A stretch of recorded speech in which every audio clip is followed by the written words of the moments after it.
Hello and welcome to another edition of the Time Flies podcast. I am, of course, your host, Dariel. Thank you for listening and watching as well. But as you guys can see, if you're watching on the YouTube channel, I have a very special guest right next to me. I got my guy. The fake analyst.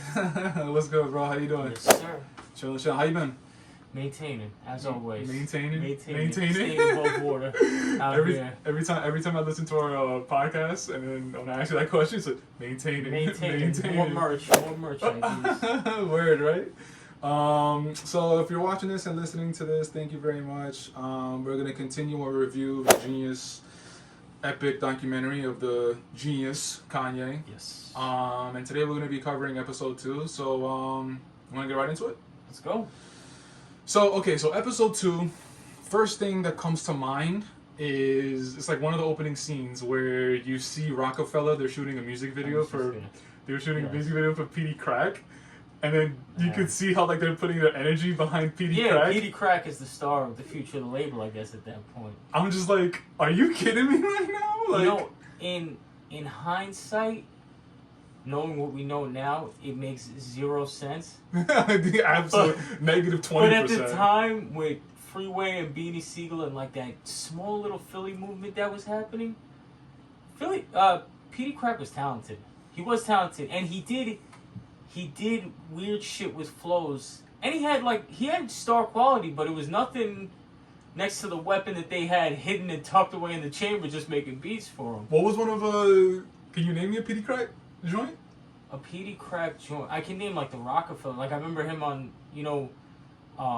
mixtape shit. His album. Did he drop an album with Rockefeller? I don't remember any of that. Time Flies fact check. I don't know. I know he's on the State Property albums. I remember hearing him of course on like Flip Side and all that shit. And yeah, Flip Side, right. Ring, Yeah. That's on the fire. Yeah, nah, he was a talented dude. He just Rockefeller was sleeping on. Oh my monster god, bro! And then again, it's a continuation of you see Kanye trying to fight through the industry and be like, "Look at me." No, but what was very telling to me, it's that same scene where they're at that Rockefeller shoot and it's Big Face Gary.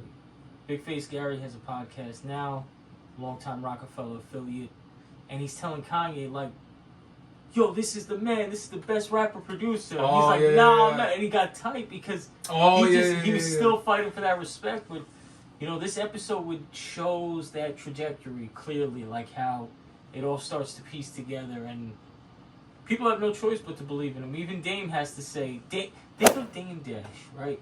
This man stays 10 tones down on his square like no other man. He had to say, I was wrong about this guy. That's different. That's a when fact. you gotta say, when Dame Dash has to say, I was wrong, you're different. That's a fact. Yeah, no, it's funny that you bring that up because he got really mad that he was like, nah, don't say I'm the best producer rapper. Yeah, That's it. That's like he gave an analogy. He's like that saying. I forgot what he said. But he had a take that didn't age too well in 2022. He's like, that's like saying I'm the best female rapper. It's like, shit, yeah. Yeah, that wasn't great. Definitely 22 like slide. This is the era of female rap now. That's funny, but man. So that was so interesting to see how like the episode opened up. But then like another part of that episode, we see the creation of slow jams with Jamie Foxx, who you and I were talking about it offline. And you didn't coin the term, but you referenced it to Jamie Foxx, and it's so accurate. Thespian. Yeah, shout out my boy Rainer. If you guys check out the other podcast, Spider-Man and all the other joints, he said that about Andrew Garfield, so that's where I got it. Shout out my boy Rainer. But yeah, man, no, he's a fucking thespian, bro. Like, dog, like there's nothing he can't do. Actor, musician, and then he obviously has other skills too. But he has an Oscar, bro. He has an Oscar, and this was like his side job, and he literally. Ye gave him an idea that this is what I want to do, this is what I want. Gave him a little touch of the melody, and Jamie Foxx just goes in there, smokes it. Yeah. Smokes it. Like, have you seen some interviews that Jamie has done like fairly recently, maybe like 3-4 years ago, where he gives a story about like bro, where he go ahead. No, in terms of Kanye West or just generally? It's like in general, but then he tells the story about Kanye West, how he was throwing parties at his house, and then one day it was a kid with a backpack, and and then he impersonates Ye. So the story keeps going, he keeps telling it, and then he's saying like they're in the studio, and then he's telling him about slow jams, and then he's like, yo, I think you'd be really good on this part. So then Jamie Foxx hops in the studio, and he starts like really going for it. Oh, and then he shot him down. He's like, no, don't say it like that. Yeah, he's like, what are you doing? See, but you know that it's funny you say that because I remember hearing that story, and when I watched that clip, I didn't see that, so I was like, was I bugging? Was that a figment of my imagination that I thought there was like a dispute between the way Jamie Foxx was harmonizing slow jams and but we didn't get to see it in the footage. All you got to see was him ripping. Yeah. I was looking for that in the footage. I was hoping we see. Yeah, you'd see that little conflict, but he. Yeah. No, but he got all folks it, bro. It's so. Oh man, that was pretty cool. But yeah, I kind of just want to focus a little bit about Jamie being a thespian. It's just like you said, like music is his side gig. He was a comedian. Had his own sitcom. Yeah. Actor, and a good actor. Not like, no, he acts. Like, he's an actor. He's a legitimate actor. He went from a comedian to a serious actor, and then, but he's always done music. Like, music has always been part of his career, but when he broke into Hollywood, like, obviously he used the opportunity to, like, really shine with his music, and he's a respectable musician. He's, like, and I'm a harsh critic when it comes to, like, vocalists, because I know exactly what I want to hear. And Jamie Foxx, I remember there's a clip of him on a piano on stage, and he's harmonizing "Fuck You." Oh, and Chance the Rapper actually ended up sampling it on a record called, I think, No Security. But he, like, nothing he can't do, man. And then you see it in that clip. He's going, and you can see he drifts off into his own world. After the idea that Ye gives him, then he adds his own Smokey Robinson. Yeah. It was crazy, yo. That shit gives me chills, man. I love shit like that. Nah, it's crazy. Again, it's just like we kind of know all these stories, but we're getting the visuals for the very first time. The visuals a whole different ball game. Do you remember what I showed you Wale's Instagram? Yes. And it was that when he had the song. Yeah, and then what's the name of the song again? Dearly Beloved? Dearly Beloved. Yeah, and then the very first you see Jamie. Yes. Bro, first of all, that Instagram post from Wale is legendary. Yeah, and you put me on. I watched it like 4 more times that night. And Time Flies podcast, there is a full Wale podcast coming. Definitely. Just wait for that. Absolutely. But yeah, no, that post is crazy. Again, in episode 2, something else that we see, another musician, we see Pharrell.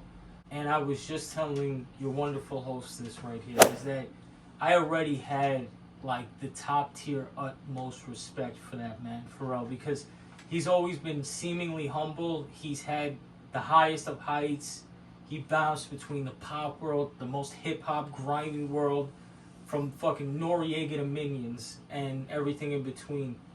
And bro, to see him in this clip and the game he's giving Ye when Pharrell is already Pharrell, he doesn't have to give that game to anyone. Facts. On top of the fact that he's giving him, he says to him, and this is only when after rapping Through the Wire for him, he said, "You're one of my favorite artists." Pharrell says this to a young and aspiring Kanye West. "You're one of my favorite artists." That not only speaks to Pharrell's humility, but his vision.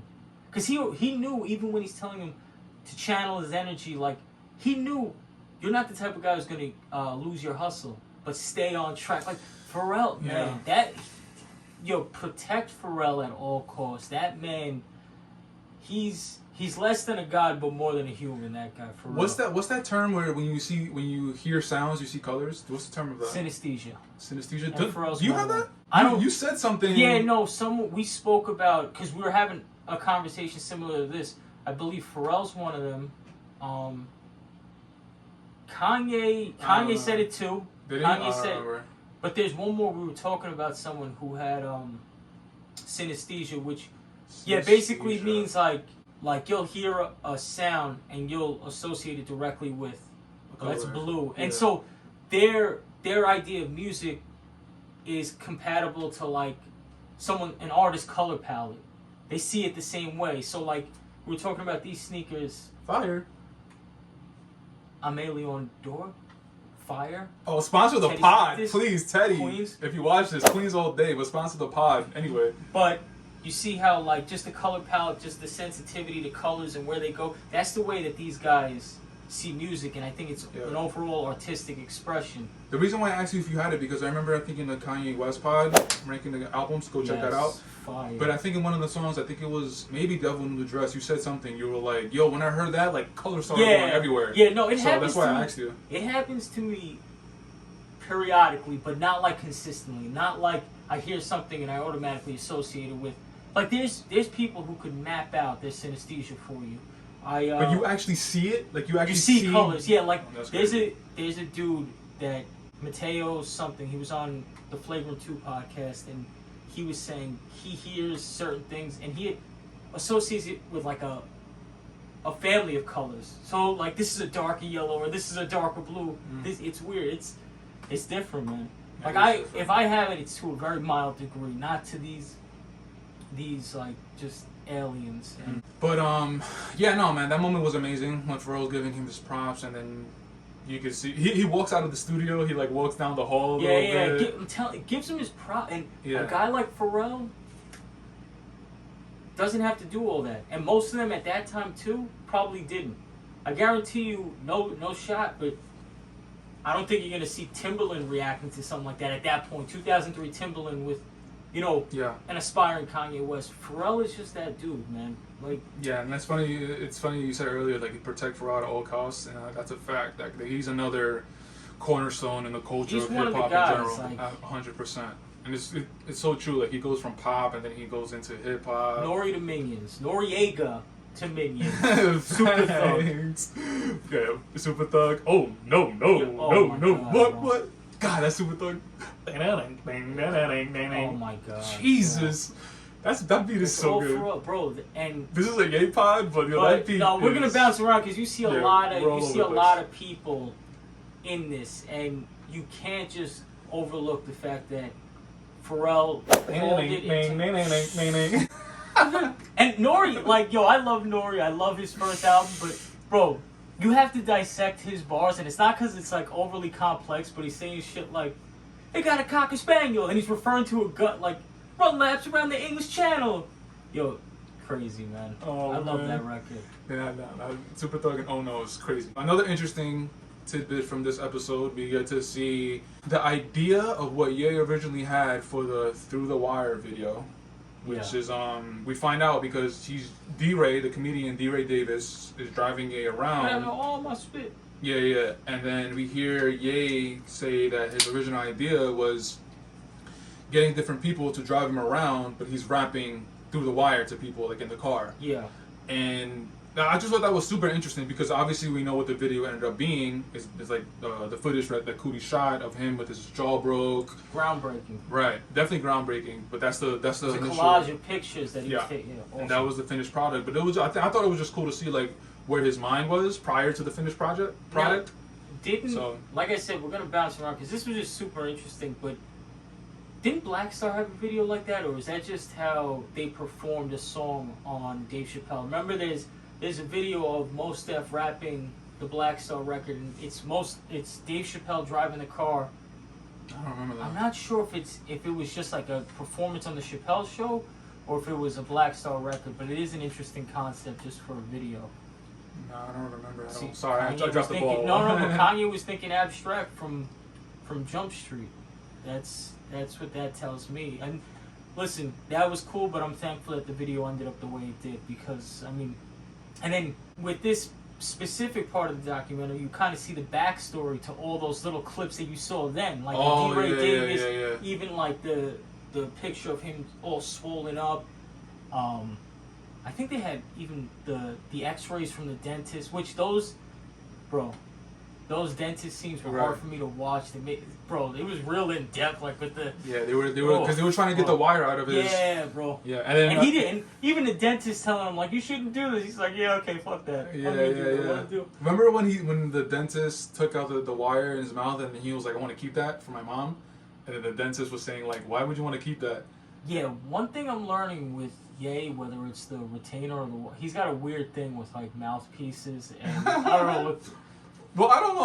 I just think I kind of get why he would want to keep that, because that was an incredible traumatic experience in his life where things could have went completely left, and maybe he wanted to use it as a reminder of like, yo, things could have been different. Yeah, and maybe it's him thinking ahead of his time, because in retrospect, that wire is a symbol of like the transition to Kanye West too. That's a fact. It's That's interesting. Through the wire. The Shaka Khan. You even got the full scope of the Shaka Khan ending of the video where he's standing by the picture. The painting, you know right? what I mean? Yeah, that was crazy. It was dope. Dave Chappelle was in a fucking bear suit. That was crazy, yo. I was like, what?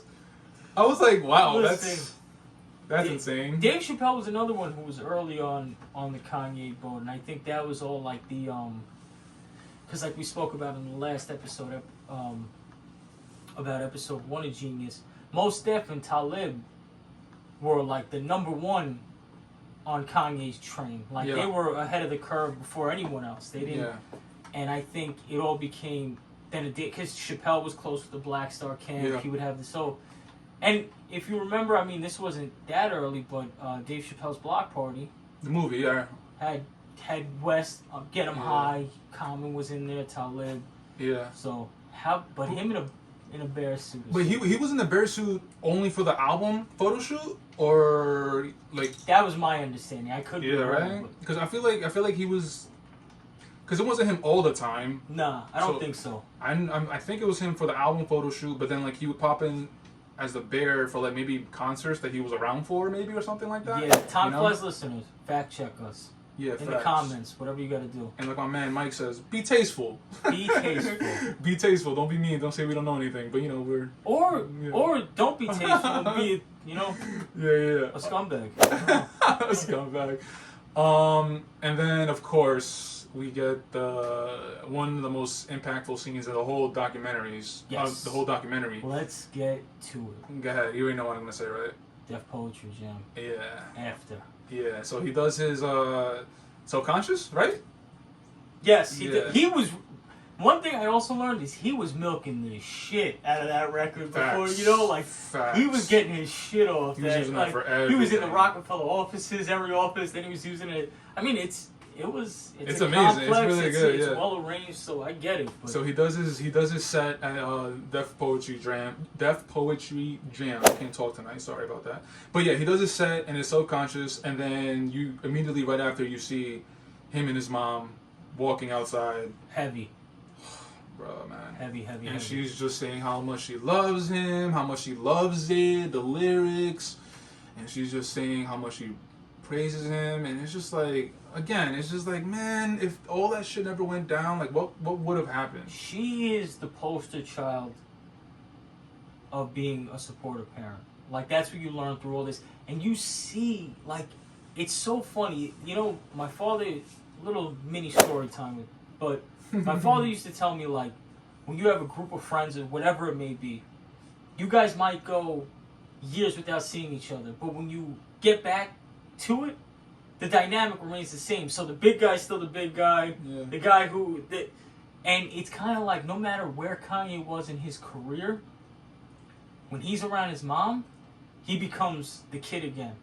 He doesn't talk much. He just like smiles. And she's just like so supportive, so insightful. He pays attention. He pays attention, and bro. Who else on this earth could rein Kanye West in? When he lost his mother, he lost his guidance. Straight up. He lost the only guide that he would actually really follow.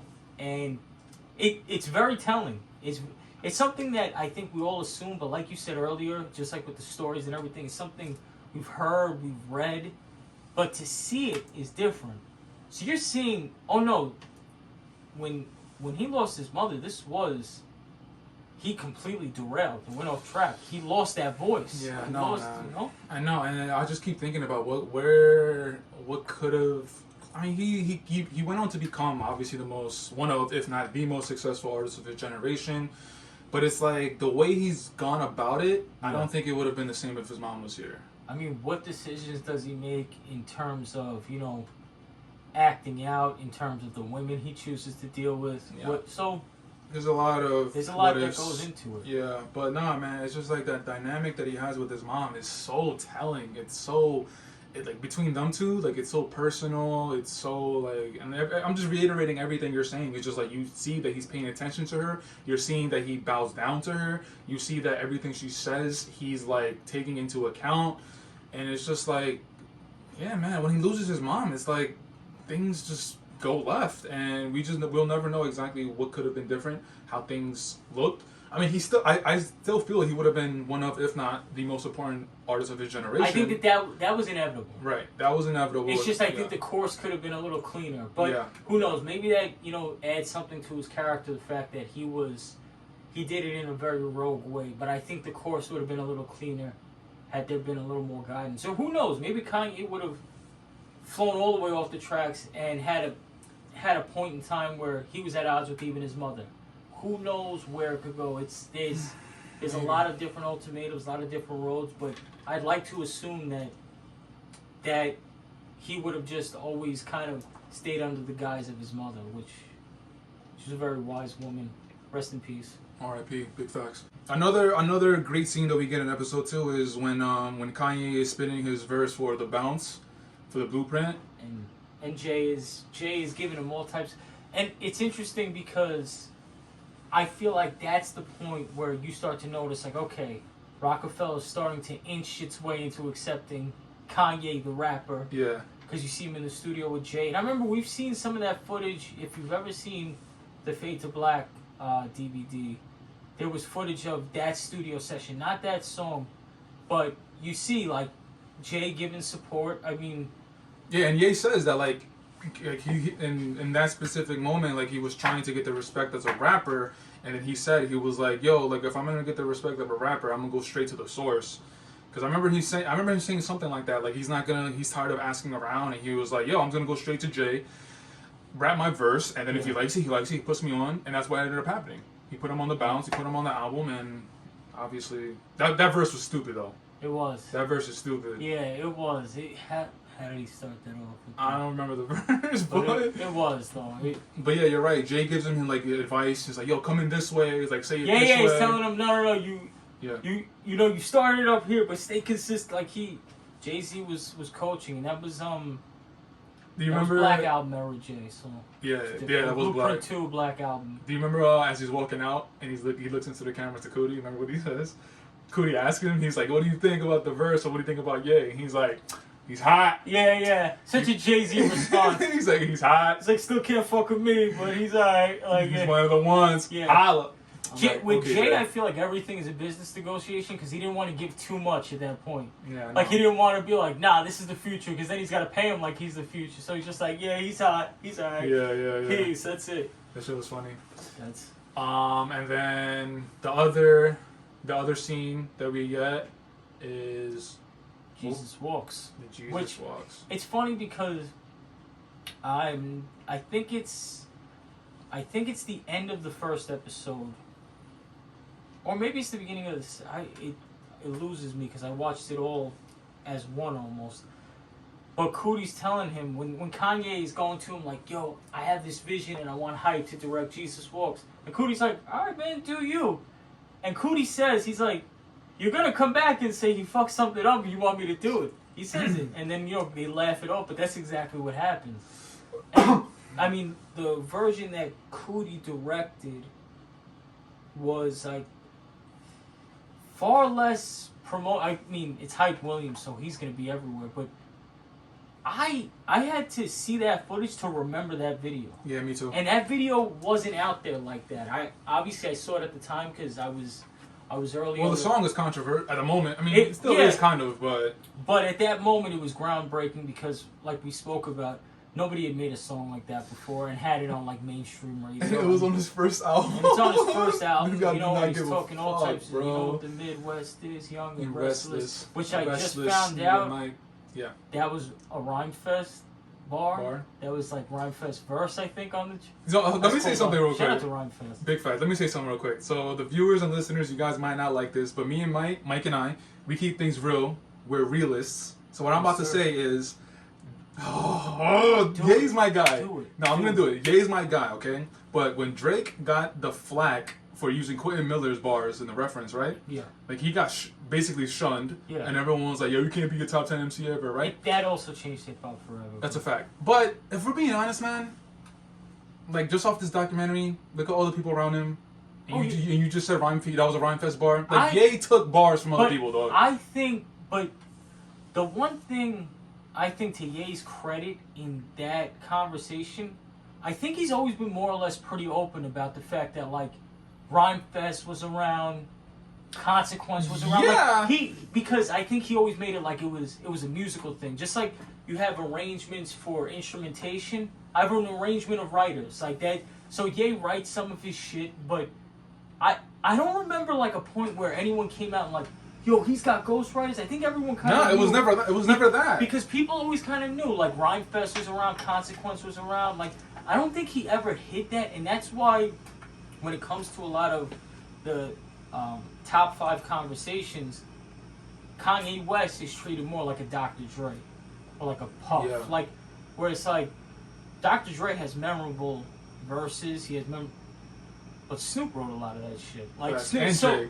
and Jay wrote next episode. So you know, it's top 5 MCs. You listen, gotta I mean, at the end me. of the day, Top 5 MCs, but you gotta rewind me. And I'm high up on the line. You can't sit behind me, but It's a my good head's verse, so too. big. You can't sit behind me. Barry Bonds. Barry Bonds. No, but the I guess when it comes to this hip hop shit, if you want the credibility of like the illest rapper, you can't have something like that, obviously.